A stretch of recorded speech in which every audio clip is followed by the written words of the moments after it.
শেষ করার জন্য সকলকে আমি ধন্যবাদ জানাচ্ছি, অভিনন্দন জানাচ্ছি। আমাদের ভাইজান আর কিছু সময়ের মধ্যে এসে যাবে।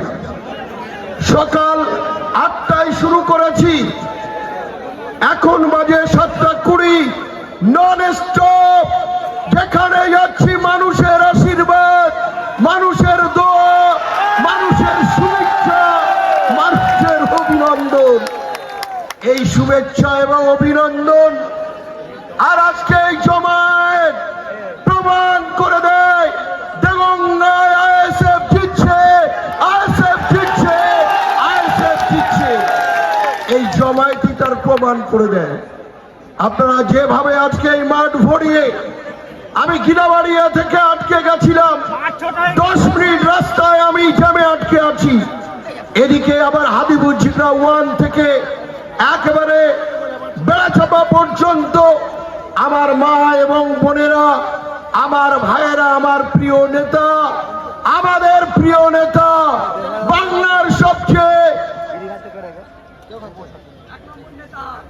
প্রতিবাদী কণ্ঠ নওশাদ ভাইজানকে দেখার জন্য কাতারে কাতারে মানুষ উপস্থিত হয়েছে রাস্তায়। সে মানুষ যদি আসে, আমাদের এখানে কয়েক ঘন্টা যাতায়াতের জন্য মানুষের বিপদ হয়ে যাবে, তারা বাড়ি ফিরছে। আমি শুধু এটুকু বলতে চাই, দীর্ঘদিন রাজনীতি করার সুবাদে আমাকে যারা গাদ্দার বলছে, আমি তাদেরকে বলি আমি গাদ্দার নই। গাদ্দার তোমরা দেগঙ্গার মানুষকে বঞ্চনা করেছো, দেগঙ্গা মানুষের উপরে অত্যাচার সংগঠিত করেছো, দেগঙ্গার মানুষের গণতান্ত্রিক অধিকার তোমরা কেড়ে নিয়েছো নির্বাচনে, পঞ্চায়েত নির্বাচনে। মানুষ তার জবাব দেওয়ার জন্য প্রস্তুত হয়েছে। আমি আমার বক্তব্য দীর্ঘায়ু করব না। সকাল থেকেই এই মানুষের সঙ্গে আছি, শুধু এটুকু বলবো, এই 3টে দিন আপনারা বুথে আঁকড়ে পড়ে থাকবেন তো? কোন টাকার কাছে নিজেদের প্রিন্সিপাল, নিজেদের এটা আপনারা বিকিয়ে দেবেন না তো? এ লড়াই চলবে তো? যত সময় না নির্বাচন না হবে, আপনাদের কাছে কড়াজড়ি অনুরোধ করব, আপনারা যেভাবে পরিশ্রম করছেন, আপনাদের গরিব প্রার্থী একদিকে টাকা, যেখানে গ্রামে যায় রঙে রঙের দেয়াল লিখন, ফ্লেক্স, ফ্ল্যাগ দিয়ে ঢাকা, আমরা ফ্ল্যাগ দিতে পারিনি।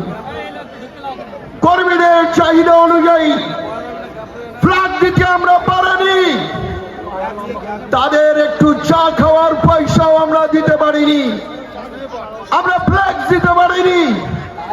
একদিন আমি বলছিলাম এই ফ্ল্যাক্স এবং ফ্ল্যাগ আমি দিতে পারছি না, তারা বলছে ফ্ল্যাগ খাটিয়ে, ফ্ল্যাক্স টাঙিয়ে নির্বাচন হয় না, ভোট হয় না।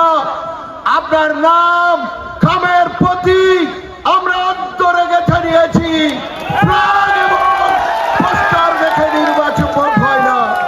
আমি কৃতজ্ঞ, আমি কর্মীদের কাছে, আমি কৃতজ্ঞ কর্মীদের কাছে, আমি ধন্য এই সকল মানুষদের কাছে। আমি চিরদিন আপনাদের কাছে ঋণী হয়ে থাকবো। শুধু এটুকু বলতে চাই, আমাকে দুহাত ভরে আশীর্বাদ করুন, আমাকে আপনারা ভিক্ষা দিন। এই পরিশোধ আমি আপনাদের সেবক হিসাবে পরিশোধ করার চেষ্টা করব। দীর্ঘদিন রাজনীতির আঙিনায় দাঁড়িয়ে কখনো কারোর কাছে একটা পয়সা নিয়ে এই 36 বছর আমি কাজ করিনি। কেউ বলতে পারবে না যখনই কোনো পদাধিকার চেয়ারে বসেছি, সে প্রধান হোক, সভাপতি হোক আর জেলার কর্মদক্ষ, যখন যে অবস্থায় মানুষ এসেছে, আমি কখনো জানতে চাইনি কোন দল করে, আমি জানতে চাইনি কোন ধর্মের মানুষ, আমি জানতে চাইনি কোন বর্ণের মানুষ। আমি দেখেছি মানুষ হিসাবে এসেছে, আমার যেটুকু করণীয় আমাকে করতে হবে। আমি বলবো না 100% করেছি, কিন্তু মন প্রাণ চেষ্টা করেছি এই দেগঙ্গার মানুষকে যদি কিছু করা যায়, কিন্তু যেভাবে একটা নির্বাচনী বৈধ যে পরিপ্রেক্ষাপটে দাঁড়িয়ে যেভাবে রাজনৈতিক সৌজন্য হারিয়ে আমাকে যেভাবে আঘাত করছে, বিশ্বাস করুন আমার বিবেককে প্রশ্ন করি, ওরা যে কথাগুলো বলছে এটা কি সত্য? আমার বিবেক উত্তর দেয় না, সত্য নয়। চোখে জল এসে যায়। আমি আল্লাহর কাছে, ঈশ্বরের কাছে বলি, আমি ক্ষমা করার কে? যারা আমাকে কুরুচিকর একেবারে মানুষের কাছে হেড করার জন্য, মানুষের কাছে আমার সম্মান মাটির সঙ্গে লুটিয়ে দেওয়ার জন্য তারা যেভাবে আমার বিরুদ্ধে কুৎসা করছে, আমি ক্ষমা করার কে? হে আল্লাহ, তুমি ওদেরকে ক্ষমা করে দিও। সব ঈশ্বর আল্লাহ তেরে নাম, সবকো সুমতি দে ভগবান দে আল্লাহ, তাদেরকে সুমতি দাও। রাজনৈতিক সৌজন্য হারিয়ে ফেলেছি। দীর্ঘদিন রাজনৈতিক প্রেক্ষাপটে দাঁড়িয়ে বক্তব্য করেছি, কারো বিরুদ্ধে কোন রকম কুরুচিকর কথা বলেনি, কোনদিন অসৌজন্যবোধ দেখায়নি। একটা এলাকায়, আমারই এলাকায় আমরা একটা মিটিং করছিলাম, তখন আমি আসিনি।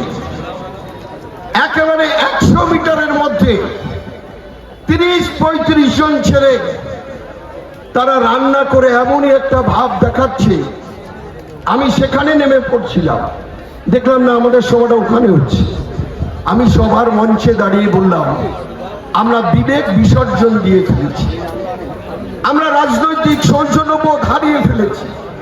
একটা রাজনৈতিক দল নির্বাচনে তার প্রচার কৌশল, তার বক্তব্য মানুষের কাছে পরিবেশন করবে, মানুষ তাদের জ্ঞান গরিমা বুদ্ধি শিক্ষার কাছে প্রশ্ন করে ইভিএম মেশিনে ভোট দিয়ে তাদের গণতান্ত্রিক মত প্রকাশ করবে।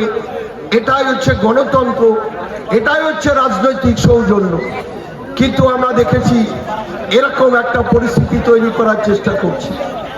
আমরা কালকে চান্দানার উপর দিয়ে বেড়াচ্ছে বা ওয়ানে মারুফ বাবু ছিল, আমাদের রবিউল সাহেব ছিলেন, আমাদের অঞ্চল সভাপতি ছিলেন, বড় র্যালি যাচ্ছে।